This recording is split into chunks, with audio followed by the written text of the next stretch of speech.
Oh, I joined mid bite. Yeah, we not capping over here. Every time somebody join a live, I have to eat an egg. Every viewer on the live, I have to eat an egg. Every time somebody join a live, I'm gonna eat this egg for you. Do you ever look at something online and think, why on earth was this made? Well, today we're going to venture into one of the darkest archives of internet culture, my camera roll. I'm going to show you 10 videos I collected this past week that I found evoked that sense in me. You just saw one, and I'll start off by explaining it to you. This man eats eggs on live. He will eat entire eggs, as you can see here, and the video you are watching is something akin to a marketing strategy used to promote streams, where someone will preload 10 videos that are absurd, eye-catching For You page material, upload them all in 10-minute increments prior to their stream, in hopes that one will catch in the For You page while they're actually live, so that that red glowing, live For You page thing goes on while their video is pushed out to tons of people. So if you saw this while the video was meant to be shown to you, you might actually get to see him do this on live. Now, why is he doing this? It's for the kind of like measly amount of money you can make on TikTok Live, which is a vertical live streaming program akin to Twitch that TikTok is pumping a lot of money into, attempting to make it as viable as other live streaming platforms. How about another? No matter what you say, what you do, I'm alone, I gotta be with you. Fuck these other niggas, I be right by your side till 2005. What you just watched was a 2013 LA nostalgia edit. Now, it might seem a bit trite, 18 to 20-year-olds reminiscing on when they were children.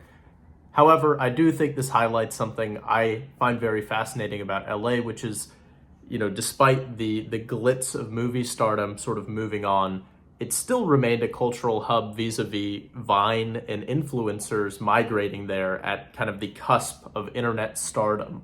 I do believe the heyday of the influencer, the Kylie Jenner Instagram poster, or the, Logan Paul transitioning away from movies into Vine and YouTube, I do believe that was around 2013 to 15, 16. It's not to say there's not countless influencers still out in LA. However, the heyday, where the influencer was cool or new, is very much gone, and now we are at a point of, in the adoption curve, mocking it, and new forms. I've heard the term de-influencer pop up. They're trying to push that right now, where it's like moving away from the influencer. People are tired of lifestyle influencers. Nonetheless, I also look at this edit, and I think it's probably just LA was less populated, and then, childhood nostalgia.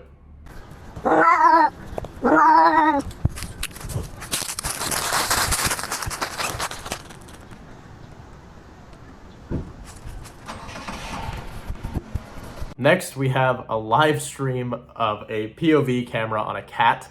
The interesting thing I thought about this one is you can actually use particular software to preload live streams. So we could have my videos on loop indefinitely on live streams and make it seem as if they're live. Now, the issue is people want chat interactivity. They need someone to, acknowledge them when they hop into the chat and things like that. And what's brilliant about the cat live stream is it really does not need to be live, because no one expects the cat to take direction from the chat. There's a whole cottage industry of people trying to figure out ways to run studios that can just have 50 live streams going at once and kind of like fly under the radar of someone reporting it or flagging it as, basically being faked. Additionally, you need to maintain some degree of a compelling thing happening. And I've showcased a couple TikTok lives I find really compelling on this channel before, but this is one that really struck me as interesting. Since vampires are back, here is a tutorial on how to be a vampire. Wear cool dark teenage outfits with your fangs. Try giving people a hint you're a vampire without telling them. Find a minion to bring you victims for feeding. What you just watched a little bit of was a particularly abysmal UGC ad.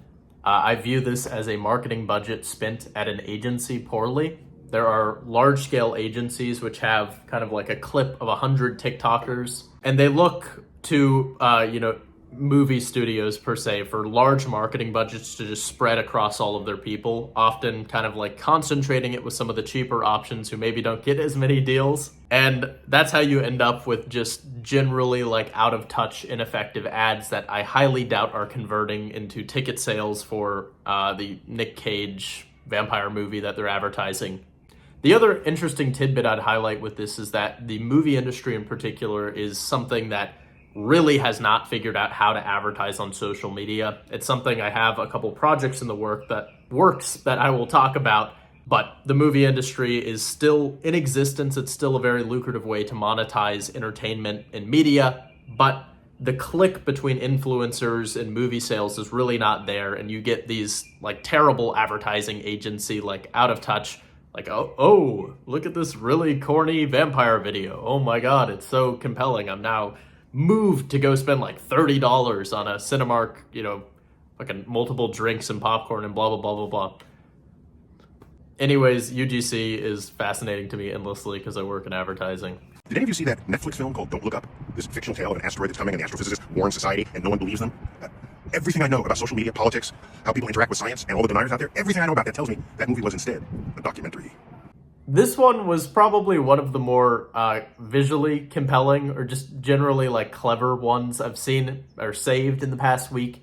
It's Neil deGrasse Tyson talking with kind of an AI dream vision filter on his face. You can do this and kind of take my video and put AI like cool psychedelic stuff on top of it.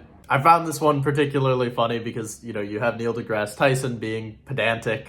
Neil deGrasse Tyson, try not to be pedantic challenge level impossible. He has to talk down to people. He has to talk about that cringy Netflix movie with Leonardo DiCaprio where the premise is ignoring the scientists, and Neil deGrasse Tyson being the number one scientist in the world, the most science cases solved in the entire world. He's like Sherlock Holmes. He needs to make this like astronomical leap that, whoa, what if that movie was about real life and you should be listening to me?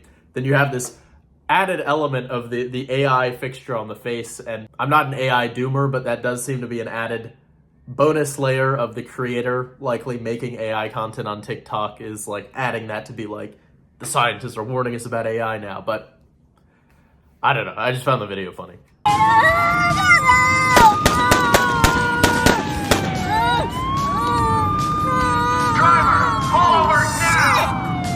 Next, this video is very strange, honestly. If you don't know what you're looking at, you're in for a whirlwind.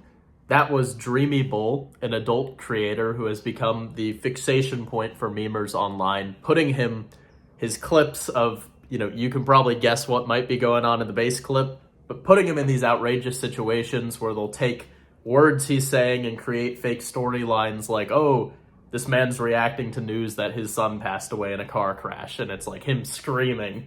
Or in this instance, it was a GTA edit. I find this entire meme subculture to be one of the most like compelling ones around right now. I haven't really seen anyone talk about it on YouTube, but there's some really fucking hilarious edits of this. It's also, Dreamy Bull has a counterpart named Brandon Currington. Brandon Currington, who's recently become kind of like a Twitch celeb, popularized through these types of edits, so it can show how even if it's like inadvertent memification of your personality, you can still capitalize and make a career off of it, which is, the nature of most e-stardom nowadays in the form of like lol cows.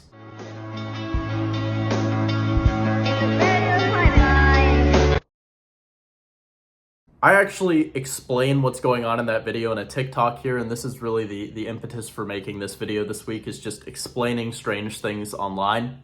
Effectively sounds like that, where it's text on screen saying, claim this, which claiming in TikTok speak means like, comment, share.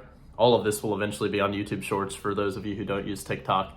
It's basically a way to farm engagement, to promote sounds, or to grow accounts that promote sounds. Organic TikTok agencies will do this kind of stuff to pump a musician's sound with a number of saves to get it to be kind of like more viral and used by more people. Additionally, there's an entire market for just selling accounts that are above 10K followers or 1K followers on TikTok. So that's what's going on here, but it's pitched as like a type of like faux spirituality where you're able to, save your Saturday from being bad if you do these three things.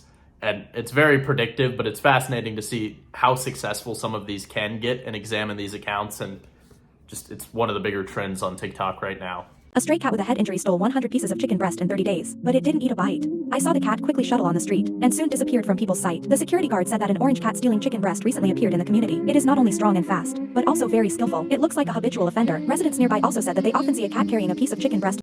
Now, the video I just cut off showing you is actually 5 minutes long, and they managed to stretch the story of this cat bringing chicken breast to its baby kittens into like 5 minutes of content. And I'm endlessly fascinated with this style of content where it's a robotic voice like poorly narrating what's happening in a video.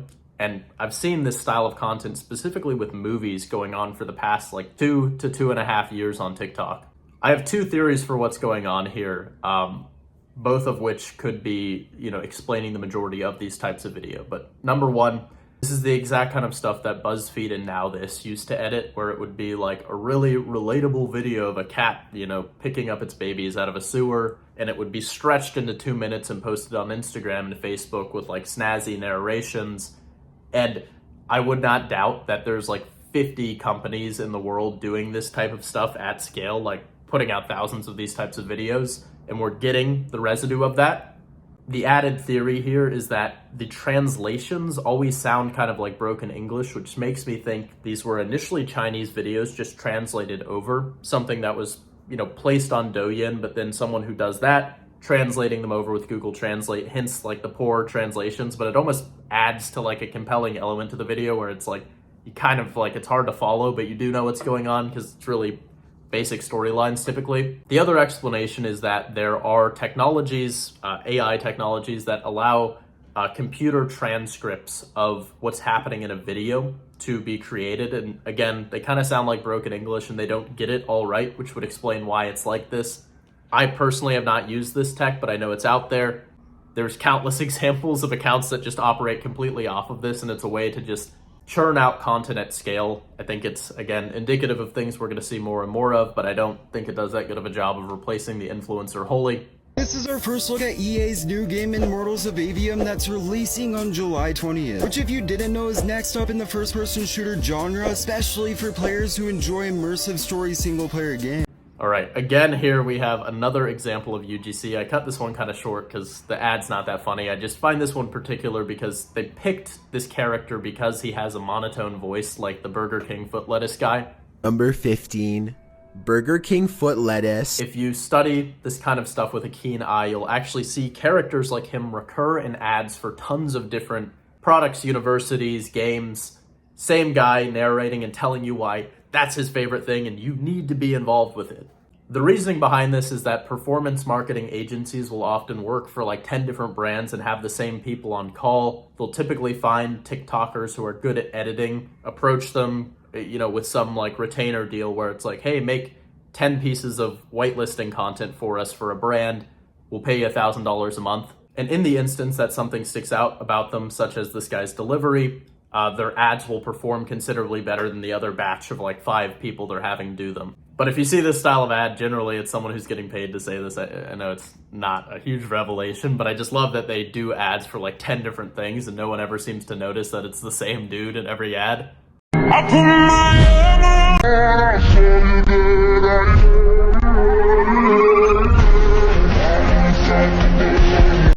All right.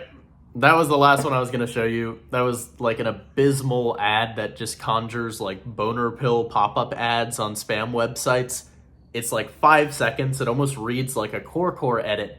Yet, for some reason, they uploaded it like 50 times on that account, put a bit.ly link to go sell Maca Coffee that gives you erections.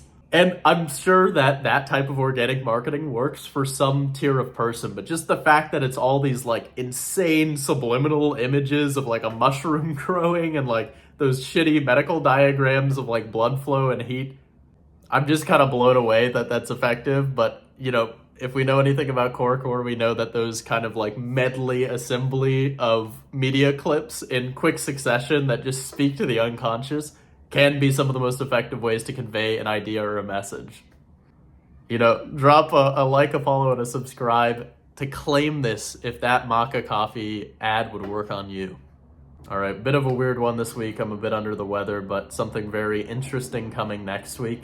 Stay tuned. It is what it is.